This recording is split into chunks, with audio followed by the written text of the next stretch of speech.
গুরুদেব যখন রামেসিয়া হত্যা নিয়ে কাতর, যে যার জায়গা থেকে প্রতিবাদ করতেছে, তখনই সামনে আবার আর একটা নতুন মোড় আসলো রামেশের বাবাকে নিয়ে। এই যে ছবিটা দেখছেন, অনেকে বলতেছে এটা ঠিক হয় নাই, অনেকে ধর্মকে নিয়ে নিয়ে যাচ্ছেন যে ধর্মে এমন সিস্টেম নাই, এই সে অর্থাৎ নানান তাল বাহানা।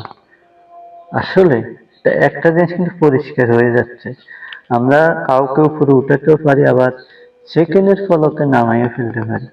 উনি বর্তমানে এখন ভাইরাল, ওনার পিছু সাংবাদিকরা ছাড়ছে না। ওই যে কথা আছে না, পুলিশে ধরলে সাত গা, সাংবাদিক ধরলে সারা রাত, অর্থাৎ তার জীবন শেষ। দেখুন ভাই, যেটা যদি আমরা একজন সাধারণ একটা মানসিক মানসিক হিসেবে বিবেচনা করি, একটি মা যা যায় সে জানে, সে এখন সুখে কাতর।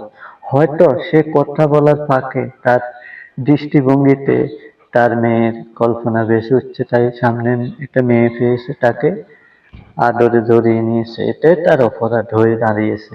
এখন সে কেন এটা করলো? আরে ভাই, শোকের আড়ালে কত না ঘটনা ঘটে যায়, ওগুলা নিয়ে কারো কোনো মাথা ব্যথা নেই। যত মাথা ব্যথা সামনে, যদি টাল হয় তাকে তিল বানায় ফেলো, যদি তিল হয় তাকে তাল বানায় ফেলো। এই হলো আমাদের আসলে মানসিকতা।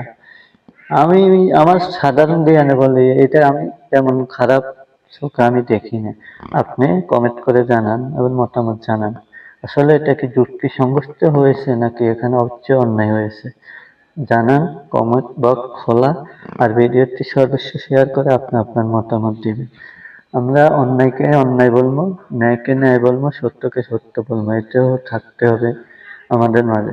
কিন্তু ওই জিনিসটা কেমন জানি একটু এখন বর্তমানে ফেসবুকে হাদি হত্যার বিষয় নিয়ে কি ফেসবুকে ঢুকা যাইতো না, আজ কোথায় সব ভুলে গেছে, সব হারিয়ে গেছে।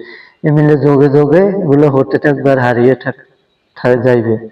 কেননা যতক্ষণ পর্যন্ত আইনের কাঠামো শক্ত না হবে, অপরাধী না জানবে যে আইন, এখন যে আইন, এই আইন অপরাধী জানে এই আইন দিয়ে কেমন করে বাইরে যাইতে পারে, বাইরে হয়ে যাওয়া যায়, এই কারণে তার আইনের প্রতি শ্রদ্ধা নেই। যখন অপরাধী জানবে এই অন্যায়ের এই আইন হবে, এই আইনে কোনো ফেরকা নাই যে একজনকে বাঁচানো, তখনই অপরাধী ভয় হবে। অপরাধী জানে আইনের থেকে আইনের ফেরকা আছে, এই আইন দিয়ে কেমন করেছে খালাস পাবে, কারণে তারা ভয় পায় না। এমন আইন করতে হবে, প্রকাশ্য ফাঁসি দিতে হবে, অপরাধ অনুসারে প্রকাশ্য বিচার করতে হবে, দ্রুত বিচার করতে হবে।